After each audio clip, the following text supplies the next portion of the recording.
네, 안녕하세요. 여러분들 반갑습니다. 금융과 에너지 업종을 누구보다 쉽게 알려주는 대기업 멘토 권혁철입니다. 오늘 LS 에코너지라는 기업 리뷰해보도록 할 텐데요. 일단 LS 에코너지 같은 경우 여러분들도 아시다시피 전력통신 케이블 사업을 영위하다가 이 신사업으로 여러 사업을 추진 중이라고 밝힌 기업인데요. 제가 어제 영상에서 이 JP모건 서울 창구에서 매도 물량이 나오고 있다라고 영상을 좀 찍은 게 기억이 나고 있는데 오늘도 지금 JP모건 서울 창구에서 지금 매도세가 나오고 있더라고요. 그래서 오늘 이 부분에 대해서 좀 말씀을 드리려고 하는데 사실 LS 에코에너지 같은 경우 외국인의 수급이 상당히 중요하죠. 그런데 매도세가 조금씩 나오고 있다라는 것은 LS 에코에너지가 하락의 길을 걷고 있는 것이 아니냐라는 두려움이 있을 수도 있어요. 그래서 우리는 이 지지라인을 어디로 볼 수가 있나 생각을 해봐야 될 것 같은데요. 그래서 지지라인까지 말씀을 드리면서 오늘 여러분들과 같이 확인해 보면서 천천히 얘기 나눠보도록 하겠습니다. 먼저 시작하기 전에 저희 대기업 채널에 오시면은 모든 종목들을 커버해 드리고 있으니까 찾아주시면 정말 감사하겠고 제 영상도 끝까지 지켜봐 주시고 댓글로 궁금하신 것들 남겨주시면은 다음 영상에서 말씀을 드리도록 하겠습니다. 일단 수급적인 측면 말씀드리기 전에 일단 LS 에코너지가 어떤 모멘텀을 가지고 있는지 그 부분 함께 확인해 보면서 수급적인 측면도 말씀을 드려보도록 하겠습니다. 일단 LS 에코엔지 같은 경우 여러분들도 아시다시피 베트남과 미얀마에 자회사를 두고 있고 이 전력통신 케이블을 제조 판매하고 있었던 사실은 여러분들 다 아실 거라고 생각이 들고 있는데요. 기존 모멘텀 같은 경우 원래는 이 베트남의 제8차 전력 개발 계획에 따라서 전력 인프라망 구축 확대, 즉 도시화율 증가에 맞춘 전력통신 케이블 수요 증가 전망이었죠. 그리고 나서 2023년에 LS 에코에너지가 해저 케이블과 히토류 신사업을 추진한다고 밝혔었고요. 그리고 올해 주주총회 안건 중에서 사업 목적을 추가한다는 내용도 있었는데 이 사업 목적 같은 경우는 기존 사업과 이 신사업인 해저와 이 히토류 모두 연관이 되어 있다라는 것은 제가 저번 영상에서 말씀을 드렸었습니다. 다시 한번 살펴보자면 먼저 IDC 센터 관련 투자 사업 일체 같은 경우 기존 사업과 연계가 되어 있는 상황인데 살펴보자면 2024년 같은 경우는 AI 성장과 함께 기존 데이터 처리보다 15배 이상 증가한 상황에서 데이터 센터 투자가 대두가 되고 있는 상황이죠. 그리고 기존 데이터 센터보다 전력을 한 6배 이상 더 가량 쓰고 있기 때문에 그에 걸맞는 전력 통신 케이블이 더 필요하고 데이터 센터가 늘어나는 만큼 기존 LS 에코에너지의 사업인 이 전력 통신 케이블 사업과의 시너지 효과가 날 가능성이 있다라는 판단을 할 수 있을 것 같습니다. 다음으로 넘어가서 해저 케이블 같은 경우는 러시아 우크라이나 전쟁 그리고 악화되는 중동 정세로 인해서 전 세계적으로 뭐 천연가스나 석유 같은 자원들이 공급망이 좀 악화가 된 부분이 있었었죠. 그래서 신재생 에너지인 풍력이나 태양광 등 각광을 받기 시작했는데 이 중에서 해상 풍력 발전을 꾀하는 나라가 상당히 많아졌습니다. 심지어 우리나라도 마찬가지로 100조 원에 달하는 이 초대형 시장이 열린다라고 하는데요. 이러한 부분에 있어서 해상 풍력 발전으로 전기가 생산이 된다고 한다면 바다에서 육지로 대규모 전력을 끌어다 올 수 있는 해저 케이블이 상당히 관심을 받을 수밖에 없는 부분이죠.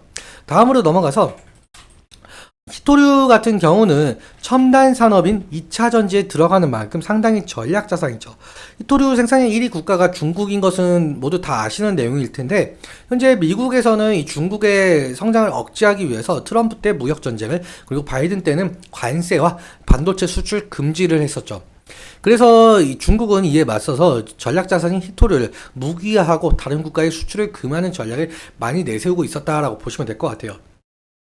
사실 이 중국에서 수출 금지를 하게 된다고 한다면 우리나라도 마찬가지 우리나라 기업들 중에서 막 히토류 관련 기업들이 있지 않겠습니까? 그런 히토류 관련 기업들이 히토류 테마로 묶여서 상승할 가능성 그러니까 LS 에코에너지도 같이 묶이면서 상승할 가능성도 염두에 두시면 좋을 것 같습니다.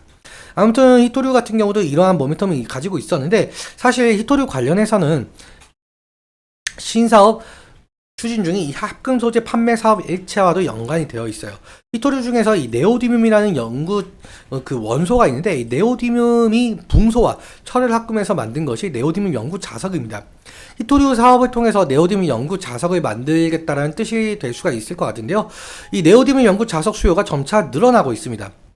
여러분들도 아시다시피 뭐 글로벌 전기차 시장 규모는 점차 커지고 있고 풍력도 앞서 말씀드렸다시피 해상 풍력 위주로 시장 규모가 커지고 있는데요. 이 네오디뮴 같은 경우는 모터에 들어가고 있어요. 그래서 이 네오디뒴의 수요가 늘어날 수 있다라고 말씀을 드릴 수가 있을 것 같습니다. 이러한 모멘텀을 가지고 LS 에코에너지가 상승을 했었던 거고요. 그러면 수급적인 측면도 함께 살펴보자면 오늘 같은 경우 LS 에코에너지가 약 한 보합권에서 지금 왔다 갔다 거리고 있는데 사실 한 4%까지 상승을 했었다가 지금 하락한 모습을 보여줄 수가 있죠. 그래서 고가 대비 약 한 마이너스 5% 정도 하락했다라고 볼 수가 있을 것 같은데요. 일단 지지라인 같은 경우 제가 지속적으로 말씀을 드리지만 이 가격 레인지가 될 가능성이 높다라고 말씀을 드렸었어요. 실제로 이 부근에서 좀 지지가 일어나면서 상승했던 모습을 보여주고 있고요. 오늘 같은 흐름도 만약에 이 구간을 지지해 주면서 만약에 상승을 해 준다고 한다면은 지지라인이 여기가 될 가능성이 상당히 높다라는 뜻이 될 수가 있겠죠. 만약에 이 지지라인을 이탈할 시에는 리스크적인 관리가 필요할 수 있을 것으로 보이고 있는데요. 오늘 투자자별 매매 동향도 함께 보자라고 한다면은 지금 제가 4월 29일 날짜로 기간을 설정을 했는데 제가 4월 29일 날짜부터 해서 LS 에코너지가 급상승한 모습을 보여줬기 때문에 제가 4월 29일 날짜로 설정을 했고요. 그리고 4월 29일 날짜 이후에 개인 같은 경우 47,000주 매도가 진행이 되었고 외국인 같은 경우 114만 주 정도 매수가 되었죠. 기관 같은 경우 95만 주 정도 매도가 되었는데요. 그러니까 외국인이 사실상 LS 에코너지 주가 상승에 견인을 했다라고 표현이 될 정도로 상당히 매수세가 센 모습을 좀 보여주고 있죠. 그리고 그래서 이 외국인의 매수세가 매도세로 돌아가게 된다고 한다면 LS 에코에너지 주가에 상당 부분 영향이 갈 가능성이 높으니까 이 외국인의 수급 좀 잘 지켜보라고 말씀을 드렸었는데 지금 현재 10시 59분 일자로 23,000주가 매도가 되고 있다라고 나와 있어요. 그렇다면 어느 창구에서 지금 매도가 나오고 있는지 좀 살펴보자면 지금 JP모건 서울에서 약 38,000주 정도 매도가 진행이 되고 있는 상황이에요. 사실 제가 저번 영상에도 말씀을 드렸지만 이 JP모건 창구를 좀 자세히 좀 잘 살펴봐야 된다라고 말씀을 드렸던 기억이 나고 있는데 왜 자세히 살펴봐야 되냐라고 해본다면 지금 JP모건 서울 창구에서 49만 주 정도 매수가 진행이 되고 있는 상황이에요. 그리고 모건스탠리가 28만 주 매수가 되었고 KB증권에서 17만 주, 신한투자증권에서 13만 주가 매수가 진행이 되고 있는 상황인데 사실 JP모건 서울에서 매수세가 상당 부분 세다 보니까 이 JP모건 서울에서 만약에 매도가 나온다고 한다면은 LS 에코에너지의 주가에 상당 부분 악영향을 끼칠 가능성이 높다라고 말씀을 드렸어요. 그래서 이 JP모건 서울에서 창구에서 매도 물량이 나오는지 그 부분 잘 살펴봐야 된다라고 말씀을 드렸었는데 오늘도 지금 JP모건 서울 창구에서 매도세가 나오는 것으로 보아하니 과연 그러면 어느 창구에서 이 매도 물량을 좀 받아주고 있느냐 이 부분도 좀 살펴봐야 될 것 같은데요. 약 한 38,000주 매도 물량이 나왔으니까 지금 KB 창구에서 지금 매도 물량을 좀 받아주고 있다라고 볼 수가 있을 것 같아요. 지금 오늘 지금 현재 43,000주 정도 매수가 들어온 모습을 보실 수가 있으니까 그래서 이 JP모건 서울 창구에서 매도가 나오는 것을 KB증권에서 지금 매수를 하고 있다라고 보시면 될 것 같습니다. 오늘은 여기까지 말씀을 드리면서 오늘 내용 여러분들께 도움이 되셨다면 구독과 좋아요 부탁드리고 오늘 말씀드린 내용과 차트적인 부분에 대해서는 제 개인적인 견해가 많이 껴있다 보니까 여러분들의 주관적인 견해와 함께 투자를 현명한 선택하셨으면 좋겠습니다. 오늘도 시청해주셔서 감사하고 지금까지 멘토 권혁철이었습니다. 감사합니다.